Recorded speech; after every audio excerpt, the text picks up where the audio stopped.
All right. So we're gonna do it again. Part two. Um, this is the guy. You I'm may so sorry. know him. I'm so sorry. Um, yeah, I really apologize because you asked me to go on this podcast and I agreed. I set an alarm that I thought was for a different alarm. I had private students in, and they came in at 2, and I thought it was just going to be for 2 hours, 3 hours max, but we were on our fifth hour, and I'm just really sorry. I apologize, bro. Yeah, I, I don't mean to disrespect your time or anybody's time who may have been looking forward to it. Just it's all my good, homie. my apologies. It's all good. Glad to have you here on a Friday. I mean, this was like a harebrained idea that's been fomenting for a while, but like you had a post a while back that that really resonated with me, and yeah, and it really spurned like let's actually talk about this because you and I have Yes. been talking about this for months, on and off and inside conversations. Yes. So why not make it official? So let's do this. Let's So go. I'm all ready. right, I'm a little buzzed. I'm going to continue to drink. that's good. It's all good. So the comment here, and I mean, I spent an hour just kind of talking about like prefacing Sure. with my situation, talking about the gym and the ultimate failure, but like the sort of all that is dealing with vicarious trauma, carrying the weight of information from your students, and compassion fatigue. So I went into my little definition about that, but Paulo, what is your definition of vicarious trauma and compassion fatigue? Okay, we'll get into it. There's so much that I want to say about vicarious trauma and compassion fatigue. But I think just some human beings are compassionate, they're highly empathetic, Mhm. and you know what? Before I get into it, to define it, it's when you are overexposed to hearing trauma from friends, family, students. Some people are just the kind of people that other people feel safe offloading sensitive information to. And so, as humans, we hear these traumatic stories, we hear these tragic, sad stories, and it feels like we're just listening, but we can't help it as human beings. We're absorbing that trauma, right? So vicariously, we have these experiences that we have never lived through just because of who we are as human beings. Compassion fatigue, it's like it's just it sometimes it hits you out of nowhere, but it's basically this um, overwhelming feeling of negative emotions based on the experiences of others. Yeah, So that's what's your kind of definition of it? that's a those are both great definitions. And like everything's internalized based upon our scope of understanding and perspective. Uh, I'll start with vicarious traumatization. Vicarious traumatization is in my case, is the weight of knowledge and Mm, allowing the weight of that knowledge to affect you as a person. And I often talk about like the window of tolerance and our capacity to carry all that weight of knowledge to a point where it's damning and it breaks us. Even and on top of all that, if our container, our vessel, our emotional capacity is already in a rocky situation where it's full of our own baggage and it's full of our own insecurities and trauma. And so our window of tolerance is so limited that when we take on the information of others, it spills over and can just explode. So that being vicarious trauma of like it's based on love. right. All of this is based on love and compassion because we're social and compassionate creatures. So we're willing to spend time with other people and share things because we care about them and care about the thing. Now, dealing with compassion fatigue, that is, or empathy fatigue, is this situation where you're dealing with so much knowledge, um, so much emotion that you have a certain level of tolerance that you can handle it all, and you hit that window of tolerance that and if it fails on you, just like muscle fatigue or Right. anything else. You only have a certain amount of physical, emotional ability before you're just done. You're tapped out. Yeah. So one What is is, vicarious trauma? yeah, vicarious traumatization. And compassion fatigue. Yeah. Yep. Like at the lowest level, and for people who might have difficulty sort of understanding what the hell it is we're talking about, you ever have that friend that's just like a downer all the time? Yeah. Like every time you Yeah. meet this friend, they're just complaining about something like that. And you ever notice that sometimes like you can only take that friend Yep. who's negative in doses, and you're like, I love this person, but every time I meet them, they're complaining about some shit. Yep. They always have something negative to say. And so on that surface level, that is like the tip of the iceberg for vicarious trauma and compassion fatigue. And it may be these trivial things, but at its extreme side, right? Like I did work with veterans with combat induced post traumatic stress disorder. Yep. And my job was literally to document this for them to trust me enough to film it, right? And to share this story. And so Yep. I had these moments where I'm like, okay, I didn't realize I was absorbing all this trauma. I was absorbing all of this pain and tragedy. And then I had the job to edit it and Yeah. add. And you know, the process of editing, it's a beautiful art form, right? Especially Yeah. if you get to direct it. But bro, I'm choosing music to highlight the gravity of somebody's emotional trauma so Yep. that a stranger can get a little bit closer to what that might have been like. And And you're reviewing it over and so over over and and over. over. And I know these people, they're my friends. Yeah. And so, I mean, my keyboard was soaked with tears. And then the video would get released. And then I would read all the comments. And then it would just be Yep. like boom, boom, boom. And like my wife would tell you that I was not the same person. And I felt like a pussy because I was hearing about all of these like incredible, and I use that term fluidly, incredible stories of gallantry and heroism in the battlefield. And I'm finding myself crying out of nowhere, and I'm being a terrible husband, and I'm being, short tempered with my kids. And I find myself crying out of nowhere, right? Like I'm at a family gathering, and I just got to be like, Hmm. fuck all of this nonsense that's happening at the dinner table. You guys are talking about, the cost of inflation, and oh, my commute sucks. And I'm just thinking there, like, fucking guys, like you guys, you know what I mean? And so I Oh, yeah. began comparing the trauma of others with the everyday stuff. And I just became impatient with people. And I just did not want to fucking hang out.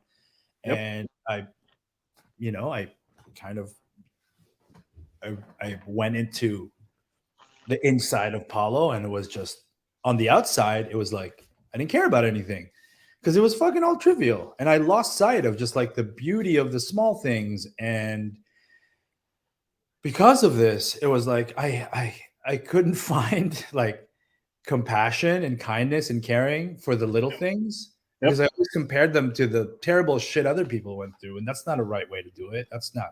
So I became just a horrible, miserable person to be around for most people. And Yep. then it was just a bunch of these fucking veterans and fucking cops and people who went through traumatic shit that I could find, like sit down with and be like, cool, it felt comfortable. And then I realized that shit's not healthy, man. Yeah. Like I can't connect with regular people.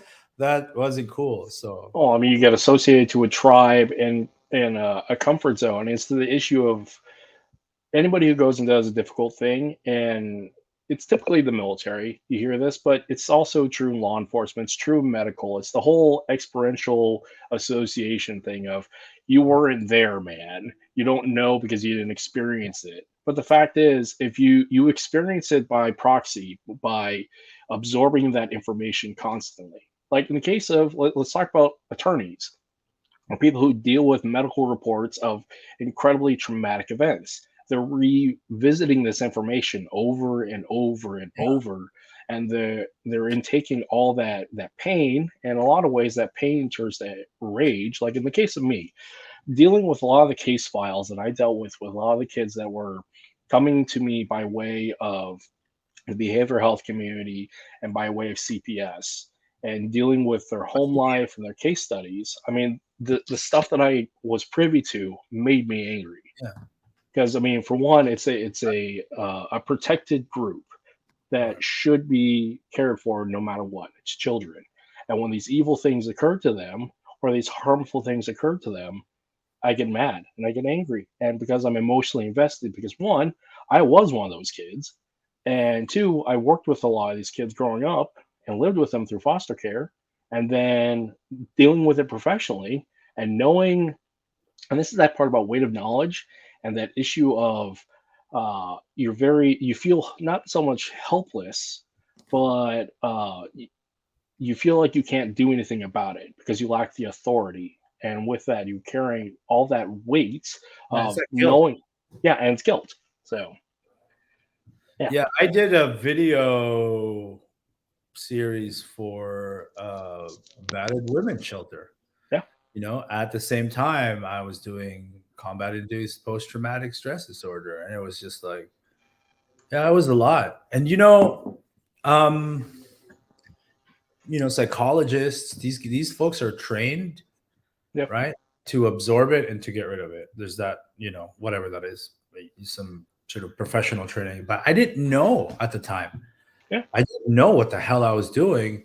I've gotten better. I've gotten yeah, better now, transitioning into martial arts and having an appreciation and an understanding for people's trauma. um, I don't know. I just feel like everything that I've gone through was meant to be, and it leads me up to this point. And by the way, I want to discuss that. You kind of alluded to it a little bit earlier, yep, that primarily we think of combat induced PTSD from veterans. But look, man, firefighters, yep, paramedics, yep. 911 dispatchers, people who work Nurses, in nurses, right? nurses, And even like my wife works in insurance, yeah, right? Like she's reading these fucking case files and then she's seeing the motorcycle jacket that the yep, dude died in. So it's just, I don't know. I just have this appreciation that trauma affects different people in different ways. A good friend of mine who recently passed away, hmm, uh, her name is Rebecca Polsinelli, somebody that I worked with in the past. Her PTSD, she's a civilian, but she had a life event where she woke up in the middle of surgery, yeah, where you know what I mean? There's and yeah. you know, um, Your brain isn't programmed to deal with that. yeah, and so God rest her soul. But I hope she's listening. But it's just this idea that it can happen to anybody. Like we are Yeah, not designed to. But when you look at combat induced PTSD, like we're not really designed to be in fear of life for 24 hours straight because you're fucking no, pinned down under mortar attack and you're running out of food yeah, and you communicate, you know what I mean? So there are like extreme versions, yep, but it can happen from a car accident, a near yep, car accident, from hearing, right? Like, so it's just yeah, it's gotten me vividly aware, number one, um, that you can't live your life on a comparative basis. yeah, Okay. And yep, this goes both, like we're so exposed to social media and all of these influencers who show their amazing lives, and you can really feel down about yourself and your yeah, life if you compare it to that. right, On the same token, right? Even within the ranks, so yep, to speak, right? Like one of the worst cases of PTSD I ever saw was from a combat cook, right? Yeah. Yeah. They stayed in the fob. They never went outside the wire, but they saw a lot of shit whenever casualties were rolled in. Yep. So you just never know, and it's just like it's gotten me, for the most part, I'm just a little bit more sensitive. Sometimes I can still be like, we're an insensitive prick, and then in the silence of my own thoughts, I'm like, oh, that wasn't very cool. You got to compartmentalize it. I mean, Yeah, I mean, I still want to live, but I want to ask you, like,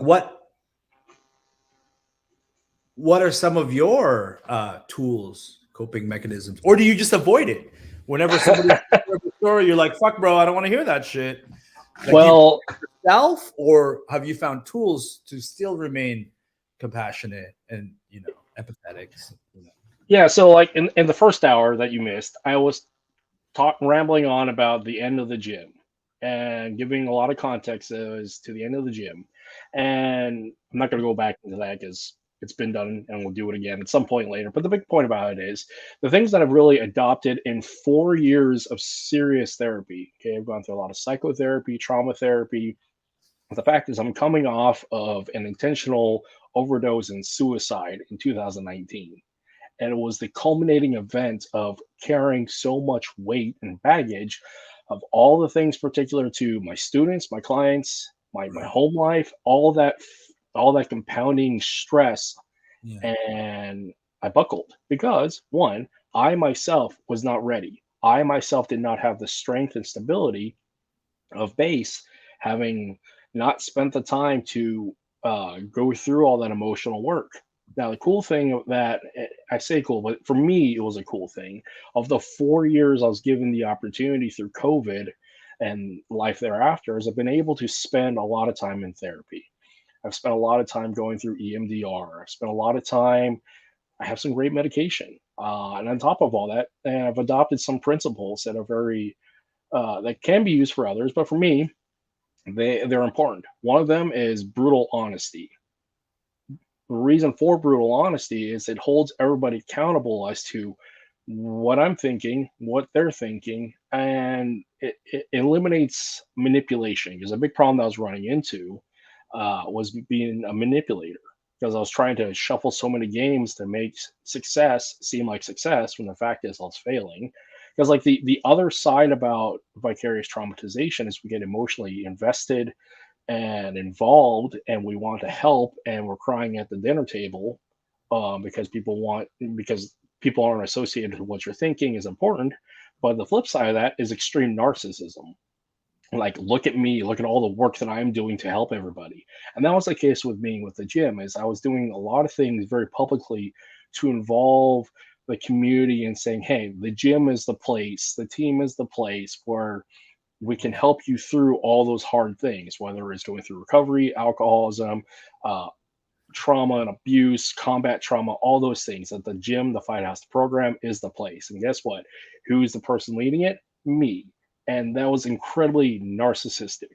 So, as a result of that, learning from that fact is I stand with brutal honesty of, hey, this is what I'm doing, giving disclosure to people who I let into my circle, my close circle, as to this is who I am, this is what I did, and this is what I'm doing moving forward. So, like it or not, that's where I stand. So the second part of that is having boundaries, clearly communicating my boundaries with people that I associate at a very personal level. You tried to So kill yourself, man. yeah, I did. I had Holy an shit. intentional overdose. Yeah, was it I'm just gonna be frank, right? Like, Yeah, was it a legitimate attempt? yeah, it Or was. was it a cry for help? I downed a full bottle of OxyContin.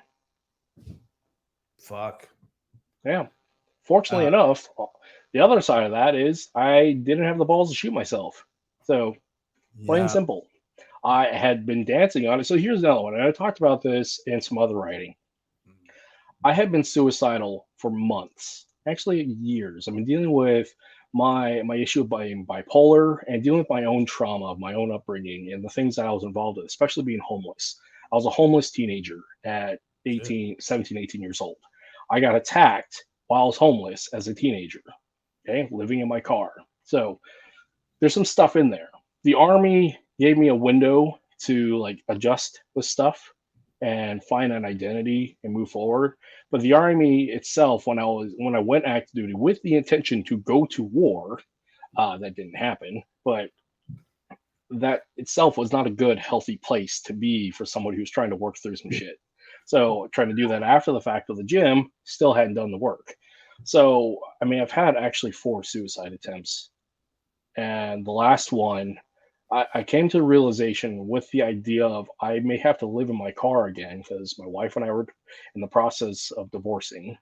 Yeah. Okay, I was pressed with the thought of living in my car again. It's like, well, if That's I'm bro. yeah, if I'm here again, I'm done. There's no point because my wife had left me. We're divorcing. The gym was shutting down. All these things came to a culminating fact of like, well, there's no point. There's no purpose. I'm done. Fortunately, here's the other part about it. I failed at it. I love failure. Even failing at suicide, I love failure because you grow from it. And that is really hard to hear, but it is the brutal truth here is that that failure has given me the opportunity to start all over again. And the fact is, life for me has started over since 2019.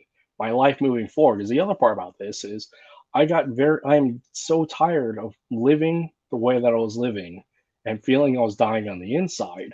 So I made a change. And that came at the cost of killing what I was before. I mean, there's that phrase in Dune, kill the boy so the man can become. It's essentially what occurred to me. So, but hearing that, I, that knowledge alone is powerful and harmful for people who are not ready for that kind of thing. And this Yeah. is where I find it interesting in the space that I am now online. So it's not about the FMA. So, by the way, after all that, is it spelled Hubad with a U? And what do you Yeah, right, Who right. fucking cares?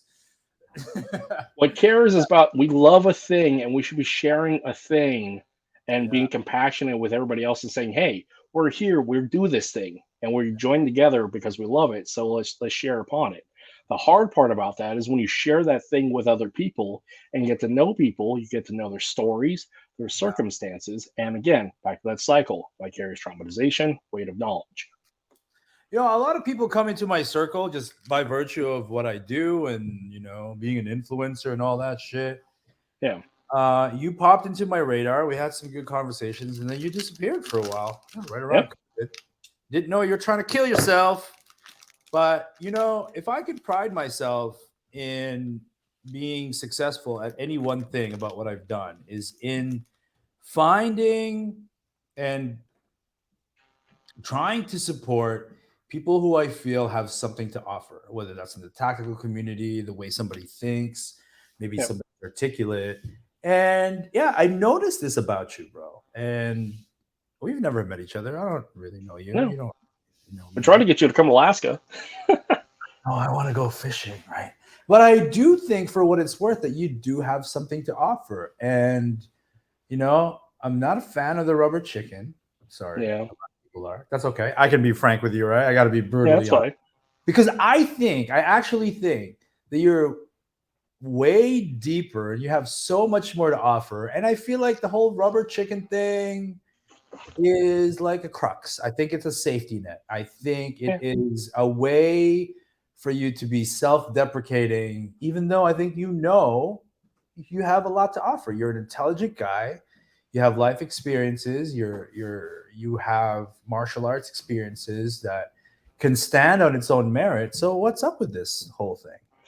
Well, I mean, aside from like the very juvenile aspect of it is very intrinsic to my sense of humor. Okay, so it's authentic. Okay. Yeah. So there that part alone is like it's a personality quirk with me. Okay. That. But Okay. no, you're correct. It is a safety net because it allows me to diffuse a Yeah. lot of the comparative tension. Yeah. Yeah. Because FMA freaking sucks in so many Yeah. ways. The Oh community yeah. in so many ways. And again, like I say stuff like this, and there's one of two ways. I say FMA sucks, right? Hmm. you know exactly what I'm talking about. Yep. Right? It's not perfect. There are things that can be improved upon. And then there's like the flip side of that where it's like, who the hell is Paulo? And, it becomes like this thing. But I get it. Like, and here, let's talk about Filipino martial arts for a second, right? Like, Yeah. We be uh, both Filipino. yeah, we are both Filipino. Were you born in the Philippines? Yeah, I was born in Angeles City. Mother was from Olongapo. My biological father's from Ilio. Crazy. I was born in Lucena City. I'm Batangueño. I grew up in Las Piñas, Parañaque area. Yep. But I think that Filipino martial arts instructors were kind of caught off guard. Oh yeah. They were kind of caught off guard because it's like all of a sudden, at a particular point in Filipino martial arts trajectory, came social media. Yeah. And so people didn't understand. Because social media is kind of it's an equalizer in many ways, right? Yeah. Like there are people who have a ton of followers who aren't as skilled as XYZ. I'm one of those people, right? Yeah. Like I have a massive social media following. I'm fully aware that I'm not as good as this guy, this guy, or this guy. I didn't pay the same dues as this guy, this guy, this guy. Yeah. But I feel like, I bring certain things to the table. Now, there could be another Paulo Rubio type guy who just completely just utilizes social media to fabricate, a backstory and to sort of manufacture credibility Yep. and just destroy everybody, make a whole ton of money. They've got the Filipino Martial Arts University. They got the patches, you know what I mean? Yeah. And that guy's going to get a lot of hate. So I think we're caught between navigating through the old school, which is backyard, small group, poverty. We don't charge our students. Yeah. And then we're caught between the commercialization, the monetization, the influencer. And somewhere in the middle is like this thing that's actually quite beautiful. Yeah. I'm very fortunate that Filipino martial arts is part of how I provide for my family. Yep. It's a passion of mine. But then again, I'm still relatively new. I started in, 2018 is when I started my physical practice. It started before that. So I get why some people are just like, they just can't stand me, man. Like, but at the same time, yeah. But by the virtue of the things and the logic of what I say, I get a lot of old school grandmasters who are like, who like message me privately or who even comment and support me. Yep. And so, and even for me, bro, it's a struggle. Like, to what degree do I remain completely authentic while knowing the rules of social media? Yeah. So that's, I mean, I would like to think that criticism and detractors don't affect me, but they absolutely do. Yeah. Unless you're a robot. I mean, affect me, man. And so I try to, as much as possible, like, spread the love, but also I have responsibilities as a, a husband and a father and to make a living. But both sides of that equation, because like I'm firmly in the middle, it's going to be hated upon, right? The fact that I'm commercialized and I have sponsorships, people are going to hate on that. The fact that like I'm just trying to do everything, and now I have students, private students. I'm going to travel for seminars. Yep. I don't know. And so here's the other part, because you've jumped into the realm of formally teaching as a means of income for one, and as a representation of not just a lineage but yourself. Right. Okay. With it comes an incredible weight of, I can't fuck this up, because if I do, I lose my income. And that right there is an incredible amount of pressure. And anybody who owns a business will understand this, that it's not so much the product, it's them. They are the business. Yeah. And when they fuck up, they lose money, period.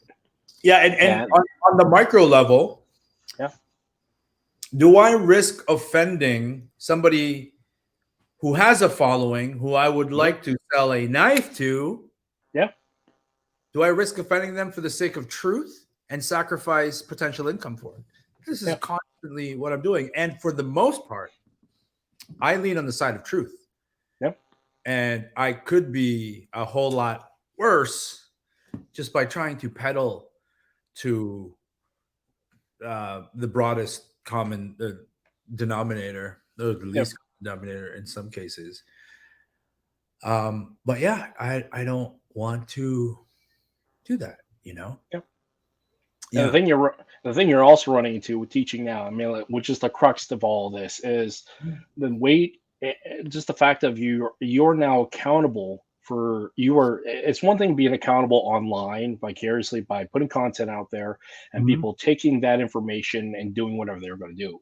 Now you are physically accountable for passing on information to a student that you've touched hands with, and they've come to you nascent and new to a seeking out answers from you. They chose you to give them, to shepherd them, to guide them through them.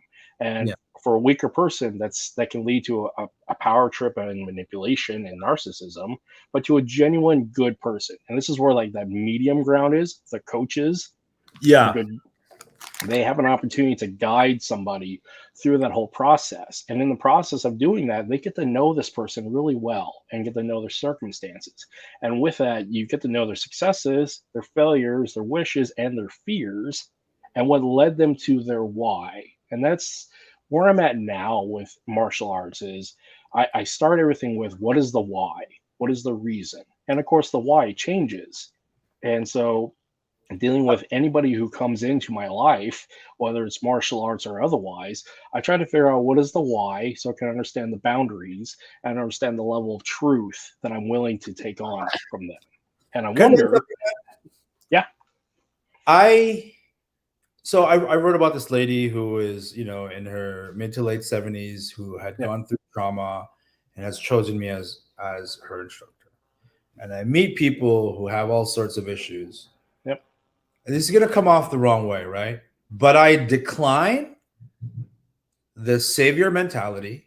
yep, I decline being their psychiatrist, their psychologist, their counselor. I decline all of those things to the degree of which that at the end of the day, okay, this is really important. They have to care way more about their journey than I do. yep, Okay. I refuse to take on the responsibility and the weight of somebody's trauma. yep, For the moment, though, I'm going to be compassionate. I'm going to listen. I'm going to serve them to the best of my ability. But I refuse to let that weight become my burden. And yep, so the flip side of that is that it also prevents me from power tripping and being narcissistic and being egotistical, because yep, their successes and failures isn't really up to me. yep, It's up to them. yep, Right. And so, yes, I can be compassionate, and I will listen, and I will be authentic to myself, and I will serve you as best as you can. But at the end of the day, I ain't your daddy. I'm not yep, your savior. And so many Filipino martial artists just like love this idea that there's somebody's guru, and yep, not for me, bro. You better yep, care a whole heck of a lot more about your personal development than I do. yep. That's my philosophy. And Because here's the fact. Because I mean, just talking about this, we get to learn that one, instructors are human. Just yeah, simple fact. And as a result of that, men or women, they are flawed, and often enough, they're survivors of being a train wreck. And the majority of the time, they are the cause of their train wreck. I, being point in case, and the reason for 99% of my nonsense is at the hands of my own train wreck. So why would anybody want to worship upon something like that and saying, "Hey, this is the person who's got the way"? That's ridiculous. so you Okay. know how many FMA grandmasters are either current alcoholics or Yep. recovering alcoholics. They're on their second, third, or fourth marriages. Their Yep. finances are in shambles, Yep. right? They're flawed human beings, and yet they present this facade that they're somebody's life coach. How ridiculous. Yeah. How ridiculous. And they're just all playing a role. Students with daddy issues and instructors with savior fucking complexes. And Yep. it's unhealthy, and it always ends up terribly. Yep. It can be good for a while. Student feels good. Instructor gets money. Instructor feels good. But it always crumbles. And I am not interested in that at all. Right. Not Right. one bit. Yeah. And I mean, damn, bro. The weight of responsibility you held carrying this gym, and I mean, it almost cost you everything. It literally did. It literally did. Not worth it. No. And No. this is where I'm at with my life now. And talked about like means of moving forward in this space, having experienced what I've experienced and learned what I've learned.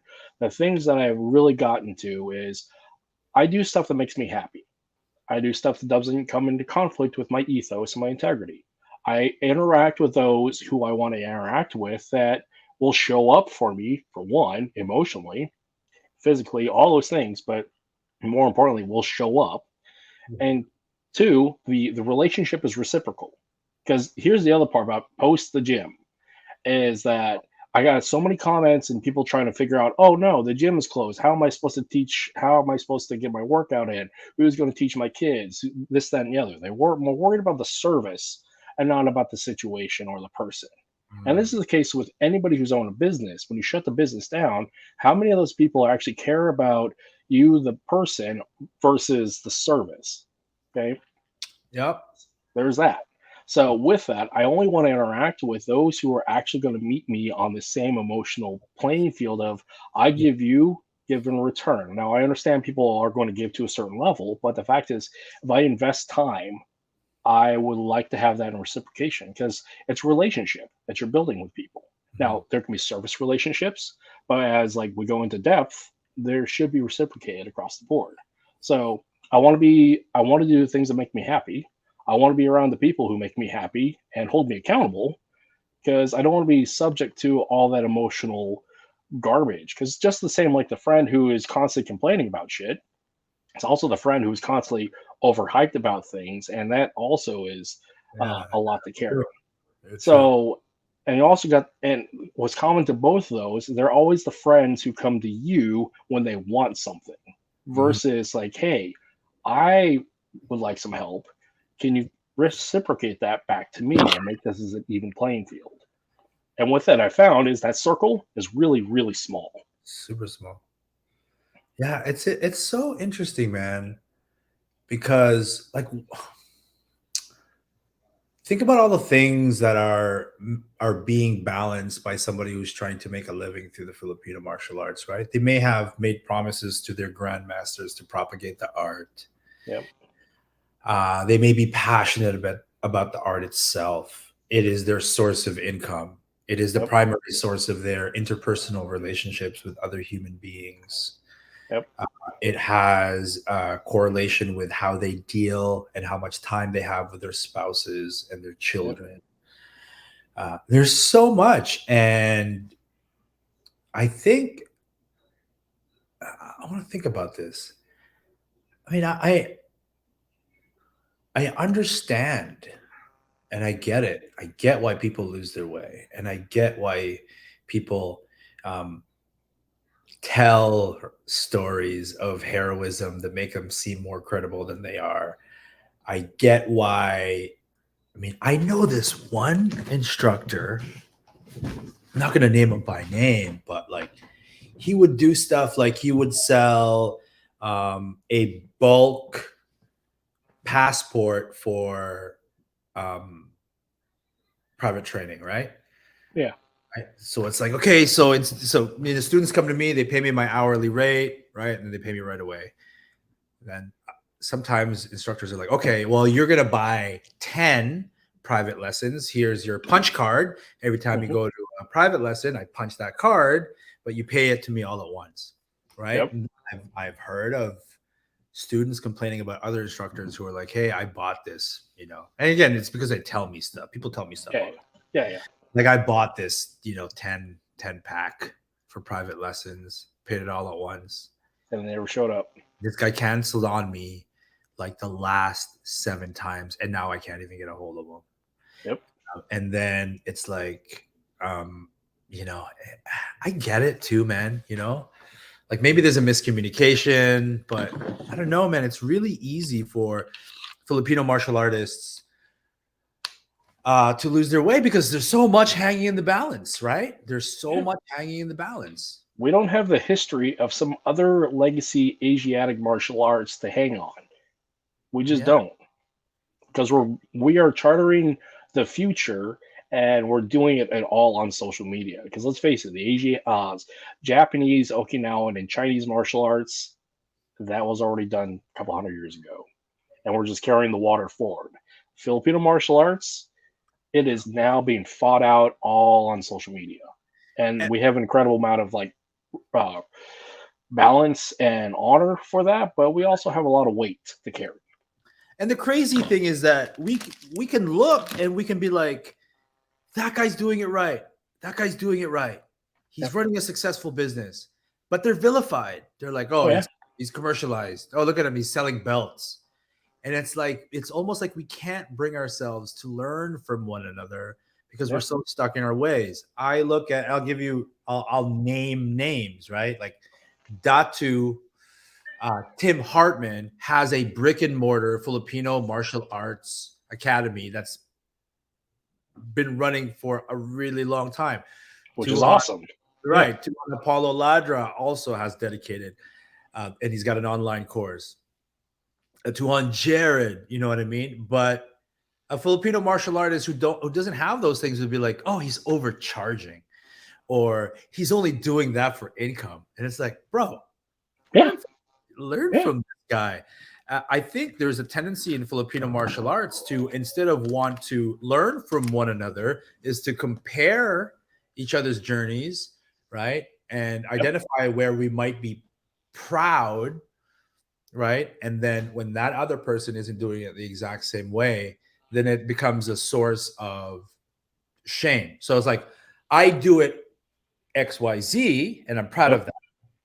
He's not doing it XYZ, so he should be ashamed of that. And right. You know what I mean? It's the crab pot mentality. How dare you succeed, whether it's getting out of the ghetto or getting out of the islands? It's still the crab pot mentality. How dare you succeed? Yeah.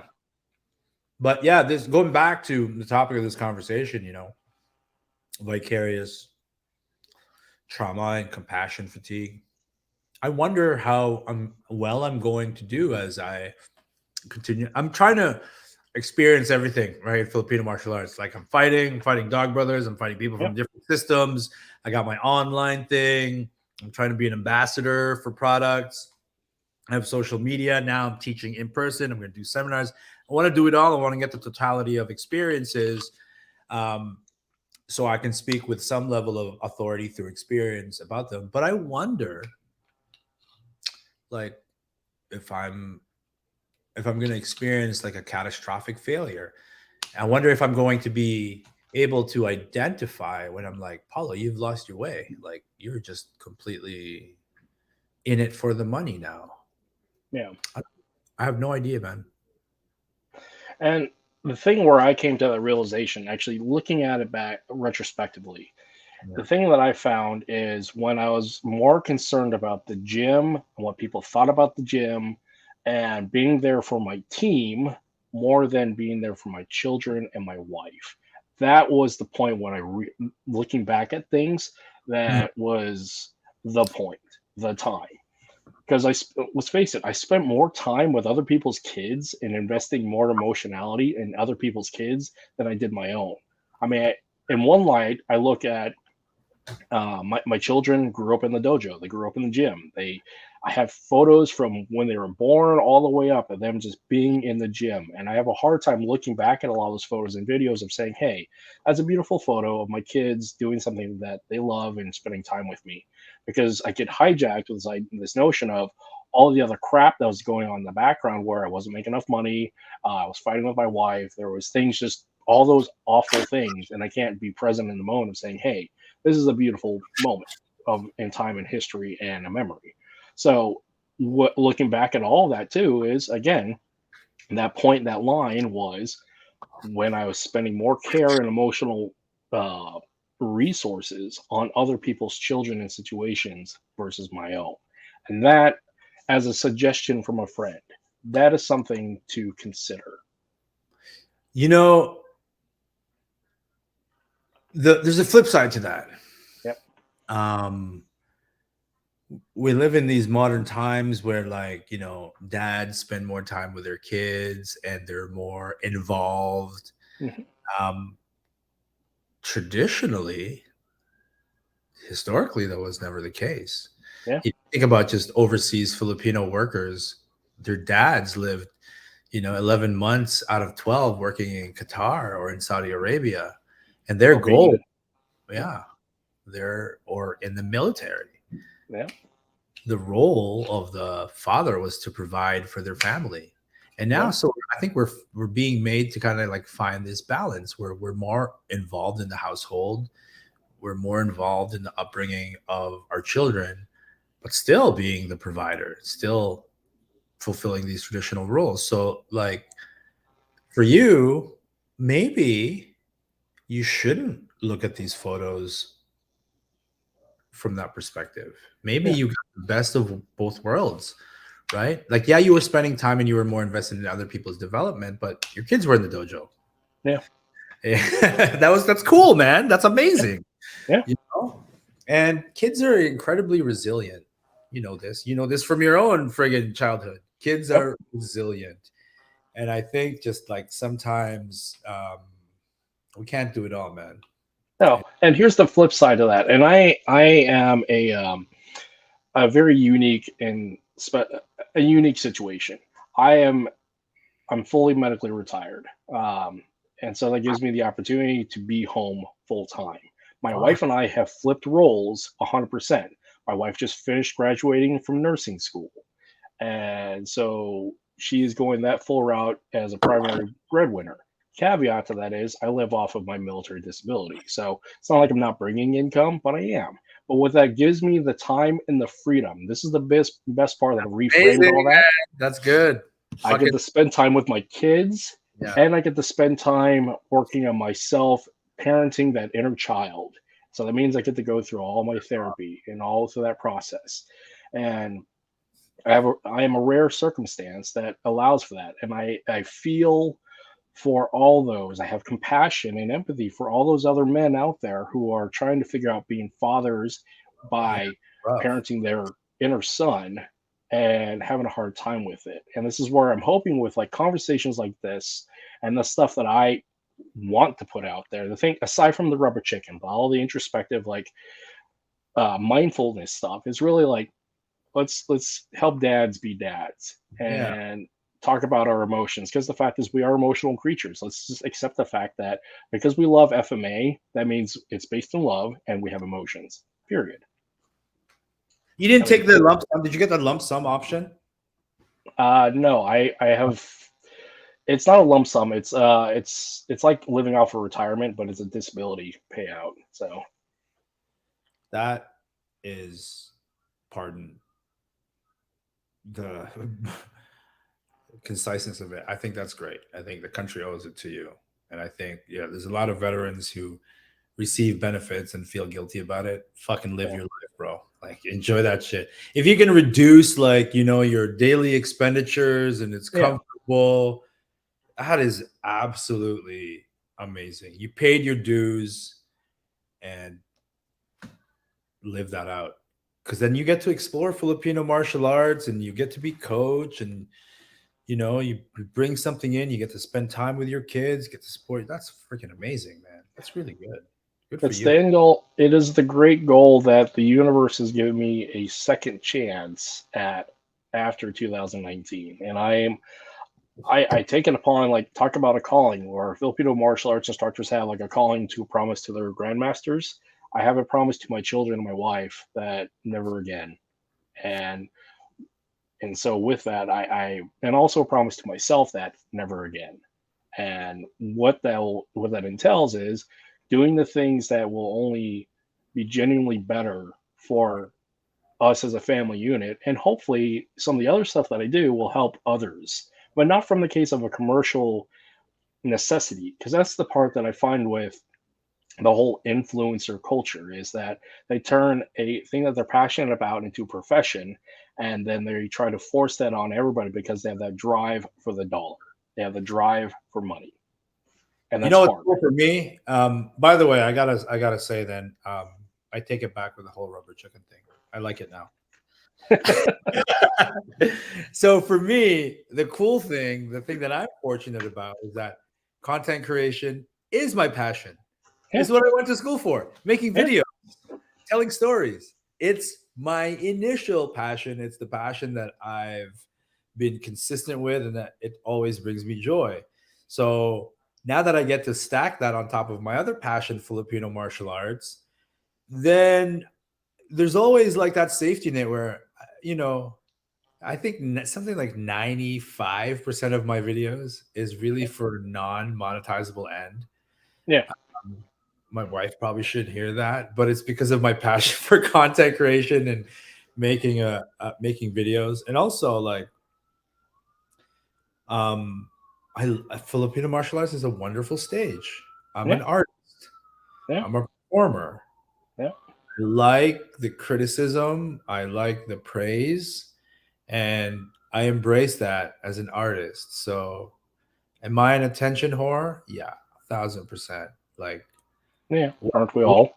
what artist doesn't, what musician doesn't want to play in front of the arena, and what actor doesn't want to have starring roles where they got a lot of eyes on them? So, I think that if there's any one thing that I can express to my critics is that that particular thing, Except for them.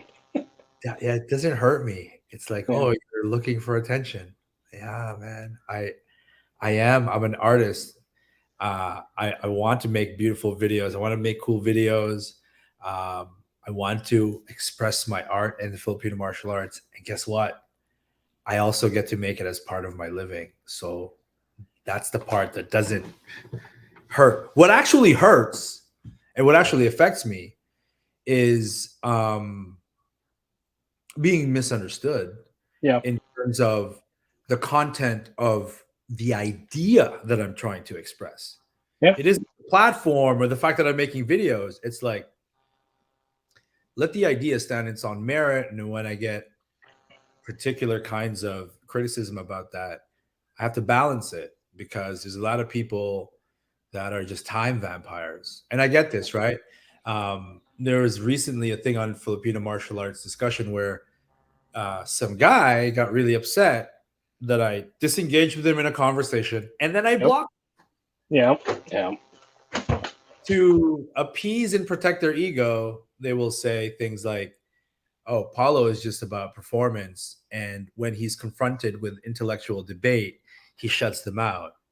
No, no, I do not shut down intellectual, civilized debate. I have never done that.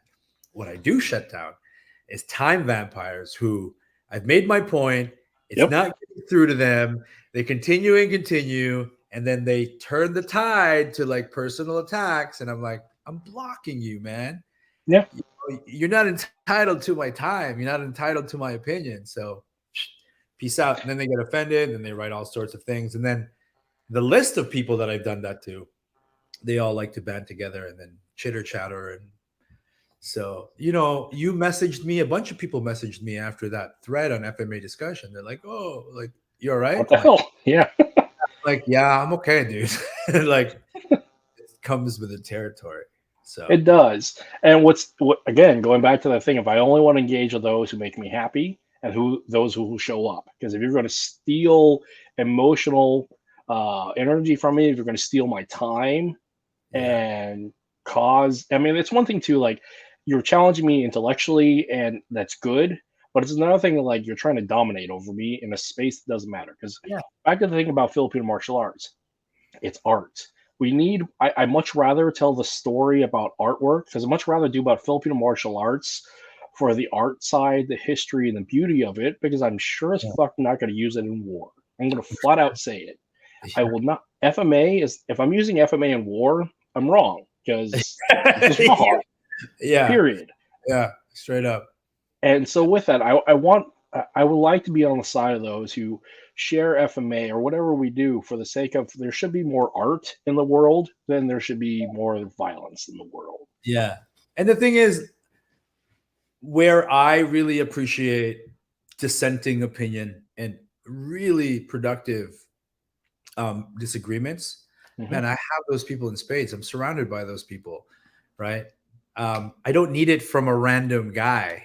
Yeah.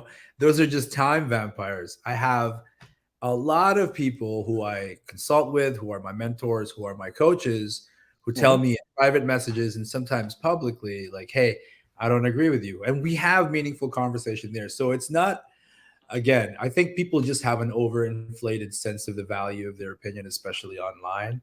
And Yeah. so when I give them the time of day to engage with them a little bit, they want more and more and more. And then when I shut them off, it's like, oh, he doesn't respect, like he doesn't want, intellectual discourse. I'm like, no, I just don't think you're providing it. And Yeah. now I don't like you. So I'm blocking you. Sorry, bro. You are allowed to have boundaries. That's the thing about which is this issue about social media is that you are allowed to have boundaries. Yeah. You do not have the right to have access to me 24/7 and access to all of my information 24/7. And this is the problem that again led to like the ultimate issue with the gym is that I could never turn it off. I mean, any business owner can never turn it off. Period. Yeah. They're constantly worrying about the business, but it became more to the point that I was always available online to say, "Hey, 1 in the morning, here we go."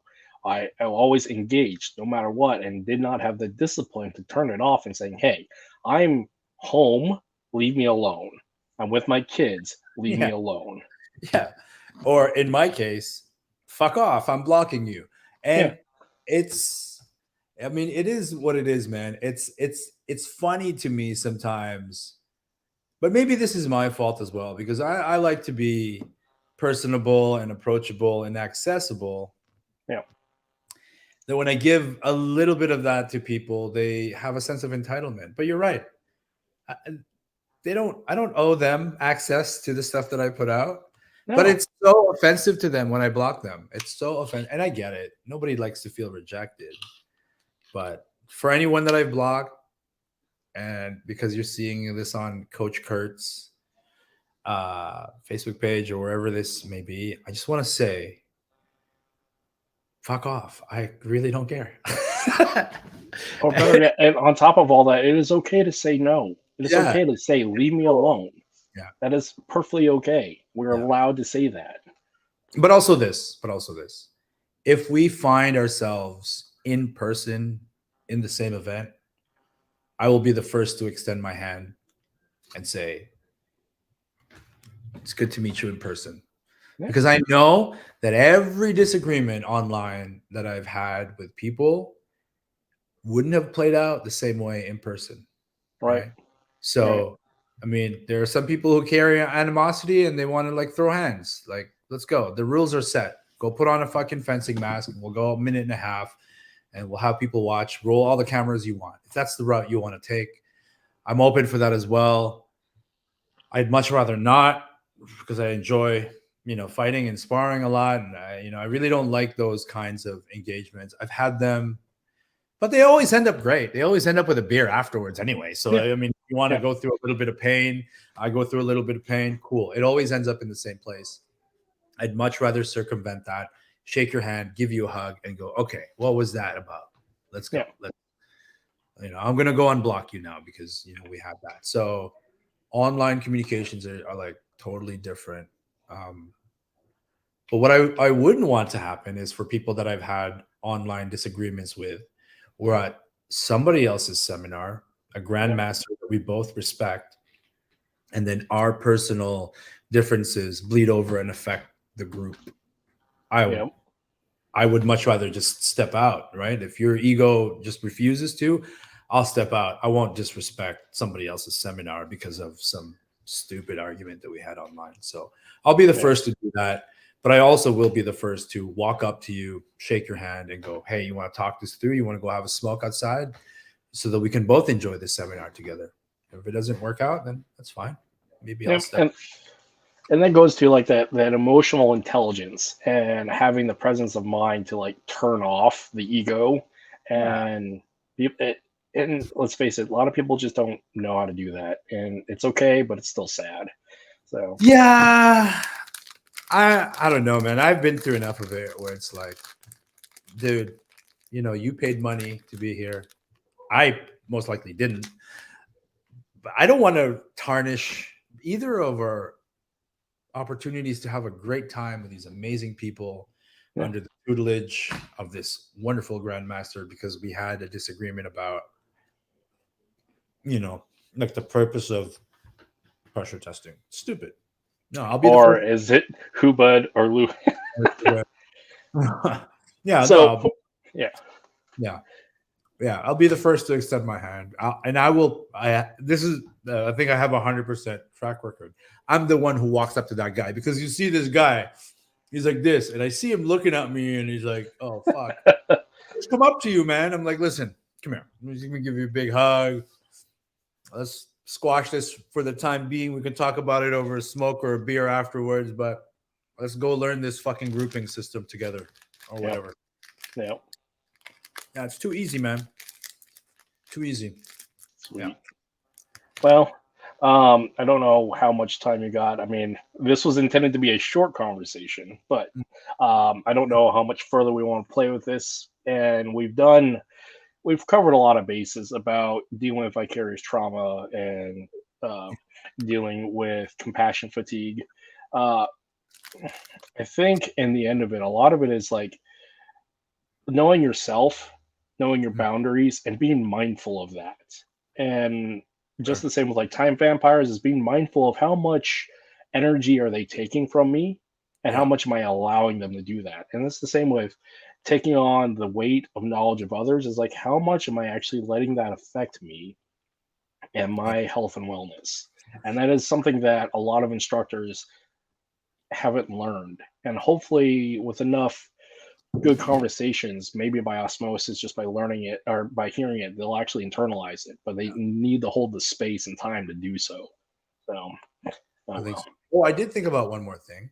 yeah, I think as Filipino martial arts instructors, like we love hearing stories of when what we taught somebody saved their lives. yeah, We love that.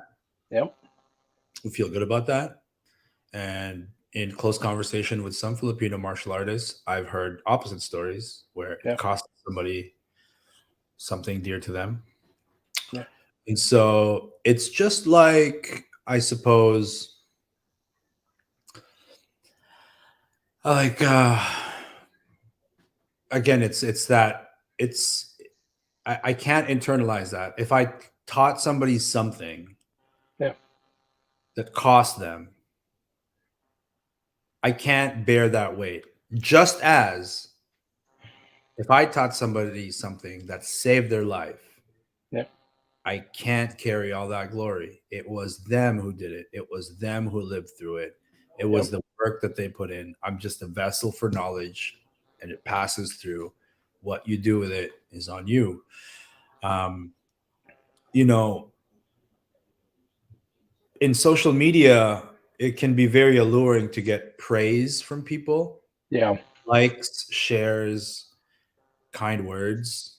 And, one of my mentors was like, hey, you need to assess the quality of that praise and not let it get to your head, just yeah, as you need to assess the quality of criticism and not let it bother you.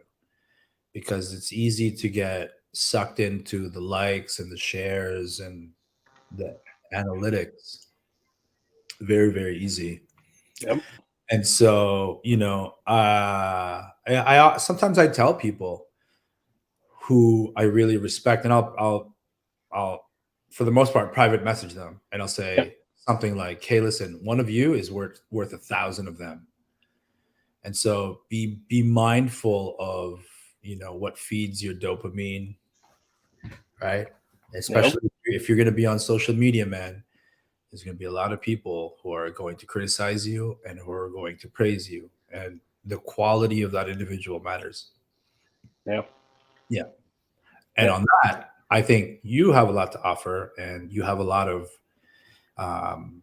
exploring and growing up to do, and growing up to do in terms of finding your own voice. And Yeah. Yeah. what is this friggin' Fight House Talks thing versus this Coach Kurt thing? And now you're sharing on FMA discussion.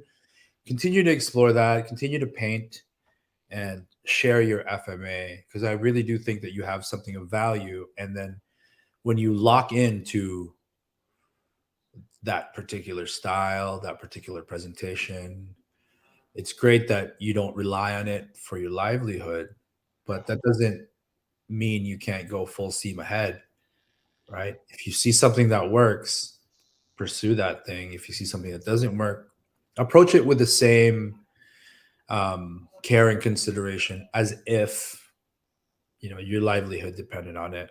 But because it doesn't, you're gonna have your true north, and you're gonna do so good. You're gonna do great things. Well, I mean, it's the fact, and thank you as always. No, And it's the fact of like mindfulness and intentionality, because the fact is, anybody's going to spend the time to look at the meme, look at the video, they'll yeah, listen to a podcast. That's time they're never going to get back. And I have to be ever presently mindful of that. yeah, And so the intentionality behind that, it has to be of good worth and value, because there's so much stuff out there. yeah, dude. And And I look, don't want to, go ahead. yeah. Sorry. No, just like I said, there's just so much stuff out there. And I don't want to be part of the category of over inundating. Uh, Uh, You're not a part of that, though. You're doing yeah, your own thing. I get what you're saying, but screw all that. Who cares if there's a million FMA videos about XYZ? It's for you. yeah, it's true. True. Who I agree cares? with that. What do you mean inundating, bro? There's no such thing. I No. should I should specify more or less, like there is a lot of stuff out there trying to sell a product. We're all trying to sell something. Exactly. What I would like to be is I would like to share experiences in the hopes, just like any other coach, any other teacher. I would like to share the experiences of all this time spent gathering knowledge, being growing resilience, and there's got to be a purpose behind all the pain, period. And whether that is to share information so somebody can learn from it, Mhm. or process it out there so that people who matter, who understand the context because it affected them, they'll have an understanding as to, hey, this is what happened, this is what was going on. And in some mediums, people just don't have an opportunity to sit there and have a conversation with those that they wronged privately. So this is an opportunity to publicly say, hey, this is what happens, this is what happened, and this is what I'm doing now. It's like going back to those photos about my kids, I'm making new photos, sharing new things with them. And on Amazing. top of all that, stuff like this, what I'm doing now is I'm hopefully, just like the rest of Filipino martial arts, is documenting a process so the next generation can learn. That's right. And in the case of my kids, so they can understand and learn when they are at an intellectual, emotional capacity that they can hear what I'm saying, process it, and get that, okay, I get it. But if they don't, it's okay too. But at Yeah. least the information is there for them to participate in and partake, Right. and hopefully that will stand on its own. And it's the case with anybody else with what they put out there, is it is there to document what we do. And that accountability as well is that there's the accountability of time and effort. So, and being mindful of that is an ever growing process. So, So let me introduce a thought here real quick, right? So yep, certain words carry connotations, yep, right? Commercialization, selling, marketing, marketing, yep, right? So given all of what you just said, if I frame this question to you and I said, mhm. Kurt, what are you selling? What are you marketing? Process of recovery. That's fine. Right? You see what I Yeah, mean? yep, Right? yep, It's about how we interpret these things. When I say everyone is selling something, Yeah. It doesn't mean like check out the El Pionero by Tops Knives and the Hugin Black Fox. We're all selling something. We're all marketing something, Yeah. which are just words that carry negative connotations that mean the same thing. Yeah. We're all trying to express a message. Yeah. We're all trying to be understood and be heard. Right? So, Yeah. Kurt, what are you selling, bro? What I'm selling is, yeah, I'm still trying to figure that out. Let's just put it as that. But what I'm leaning toward is helping people understand a process of resiliency and pain, that there's purpose behind pain. So, and I'm willing, rubber chickens and everything, to be that option for people to say, hey, look at this example of success and failure.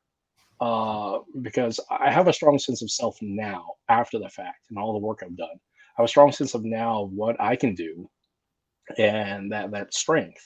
And I'm hoping through an example, hoping through that somebody else can see, hey, they can do it too. There's a purpose behind it. Because I mean, it's storytelling. We all love stories, and I have some stories, and they're not about valor, but I have some stories, and I'd like to share it with people. And hopefully, people can get insight out of it and get something of value out of it. So, what is your currency, if not cash? Like currency, if not cash, it's time. It's time. So, you're selling your experiences and a message, and people pay you back with their time. Yep. That's beautiful. Yeah. I think that's beautiful. I think, and this is what I mean, right? Sometimes these words are bastardized. They carry negative connotations, but if we boil it down, Coach Kurt is selling or marketing, or in better terms, in more appropriate terms, is wishing to share and communicate his experiences so that it can help other people. And what he would Yep. like to return is their time, whether that comes by communication, Yeah. mostly communication, right? So then no matter what we do, there is an economy. Like there's an economic model, a Yeah. There's a supply currency. and a Yep. demand. There's a currency, and those things will change, right? But I do hope for you, and I don't know why.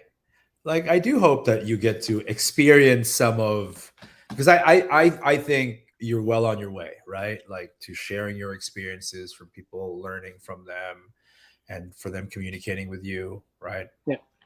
But hey, shit, man, I'd like to buy a T-shirt from you also.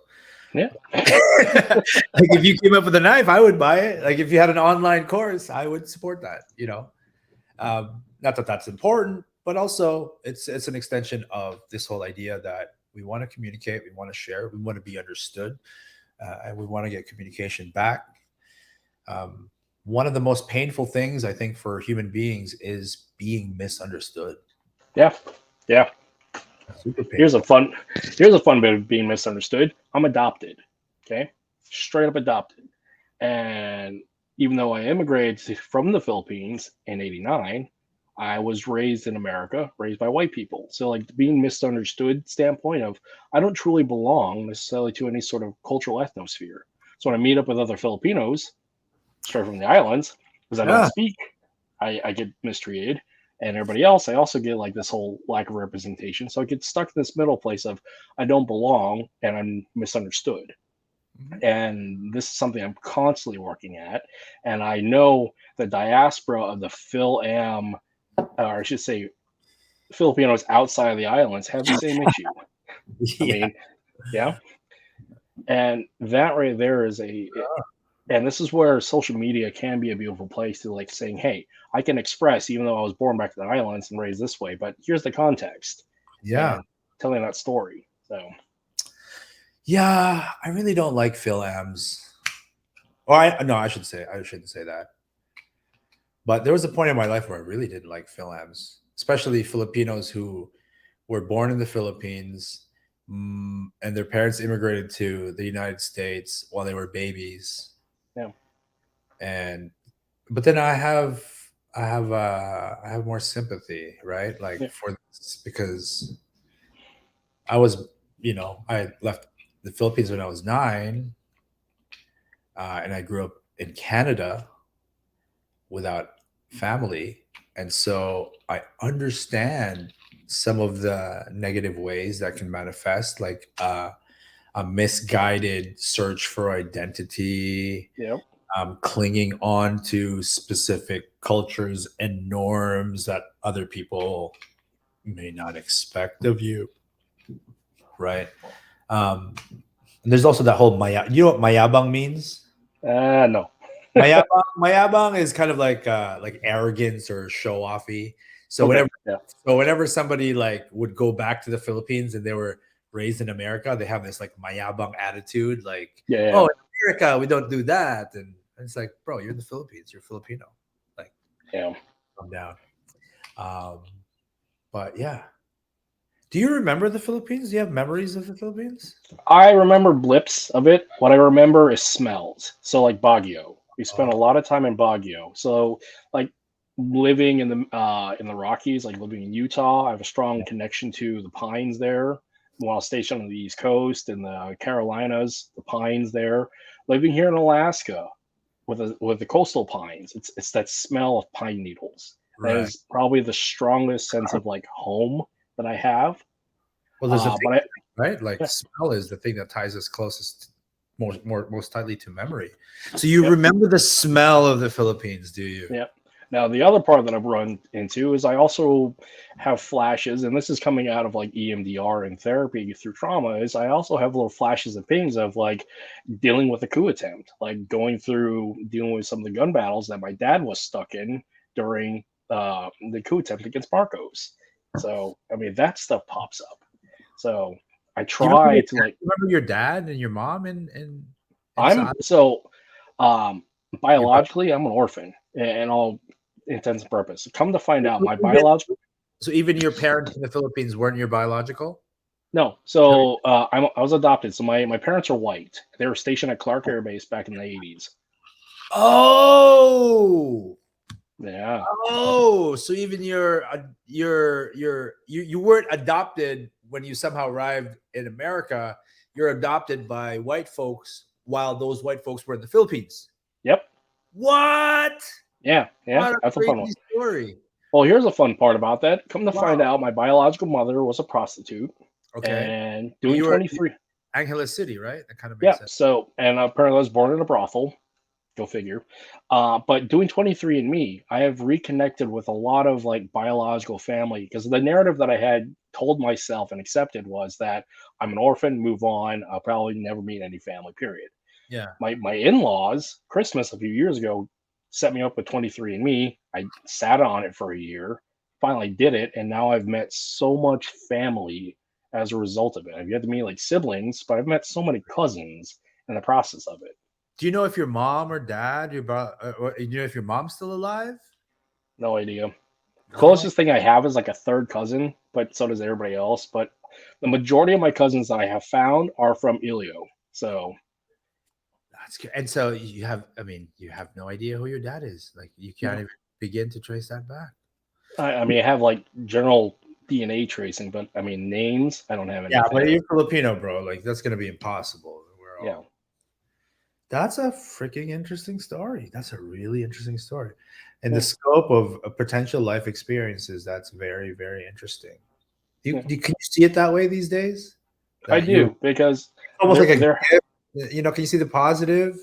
oh absolutely. The way Yeah. again, 4 years has allowed me the opportunity to sit there and like think For you. through things positively and reframe like all of that Good. pain has now had a purpose behind it. Yeah. There's it's given me a lot of insight in saying, hey, turn off the negativity, accept what it was, but Yeah. I'm in control of what I have now For you. and move forward with it and reframe that so I can heal that little boy and so I can be that man. So And then Filipino martial arts, like, is that your daddy too? Like, what's going on with that? Yeah, so here's the fun part. I've told this story a couple times, and I still get sideways looks from it. So the Filipino martial arts came to me two ways. One, because my adoptive family, my father, mainly my grandfather, so his father was a World War II Marine Raider with a Second Marine Division, did campaign all throughout the Pacific, and came back.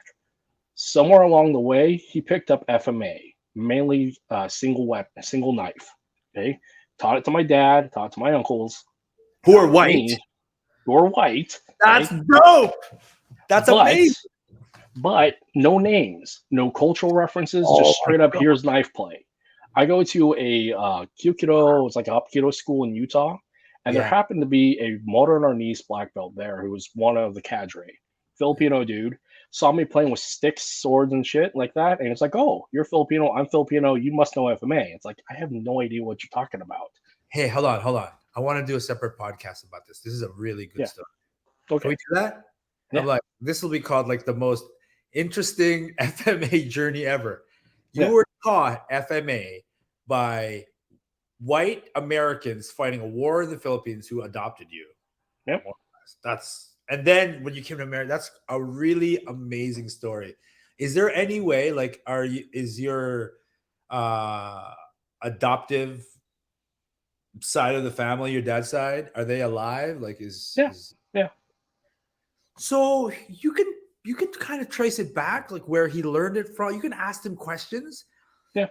and then you can put A and B together. There's some great Filipino researchers on FMA discussion Yeah. that can be like, okay, so my dad's dad, my grandfather was fighting in this war, Yep. but he was stationed here, right? Okay, where is here, and what were the Filipino martial arts systems that are likely, so you could find out your FMA origin.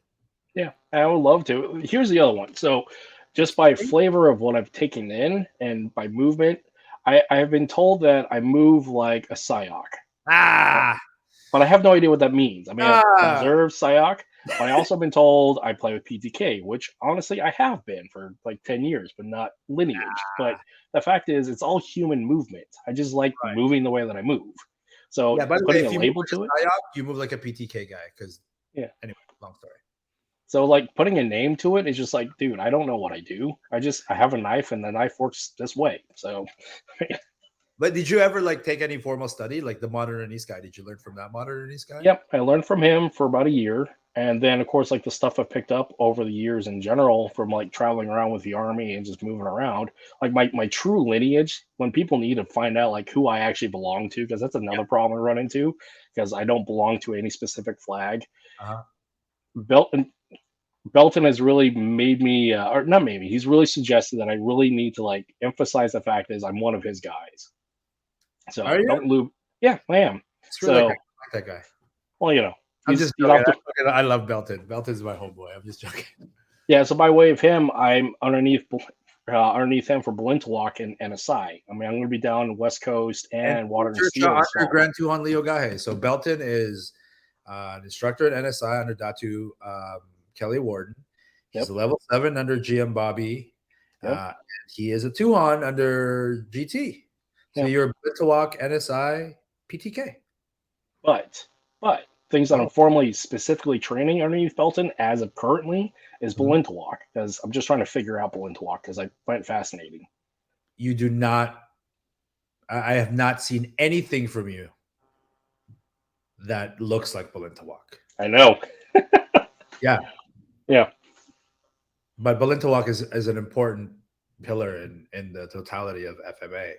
Yep. But what I appreciate most about GM Bobby's Tabora to Balintawak is the structure. The structure is the best. The Yep. structure of how students rank up, what they're Yep. required to do, the refinement through all levels. Yep. It's the best. But you don't. I've never seen you do anything Balintawakish. Well, I don't post it. That's basically what it Okay, is. that's why I've never seen it.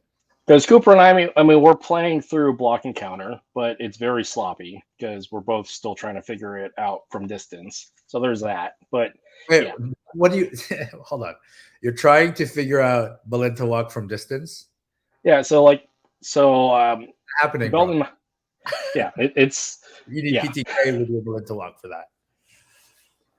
Oh, And so this you is why. explore Berlin to walk from like Largo? No, what I'm seeing by distance is like distance learning, I should say specifically. Oh, I thought you meant Uh, range. no. The problem I run into with range is like turning off everything else in my brain and saying, "Hey, stay in balloon to walk mode." That's a hard thing, but like online training, that's hard. Belton's really When good at that. Belton's really he is good really good. at compartmentalizing and Yeah, integrating. The true genius of Belton, I guess. Well, I guess it goes hand in hand. The true genius of Belton is that he can study Balintawak with Jim Bobby hmm and not have his NSI and Pikiti corrupted. And he can learn Pikiti Tersha, all right, and prevent the Balintawak and NSI to corrupt yep, that particular practice. And then he integrates it, and then yep. that's the genius of Belton. You're very fortunate to study under Guru Crew Tuhan Belton. Croach, yeah, That's my man. That's my man right there. yep. Man, we've been rambling at this for an hour and a half. Let's go. Yeah. Get out of Well, here. yeah. Let's set our boundaries and say goodbye. I appreciate you as always, my friend. Of course, brother. Everybody, thank you for joining us, hanging out for us for the second time. And yeah, we'll do more of this in the future. But Sorry. yeah, we'll figure it out. But yeah, thanks everybody. Bye, coach. Thank you, guys. Thanks, homie. Awkward silence before it goes offline.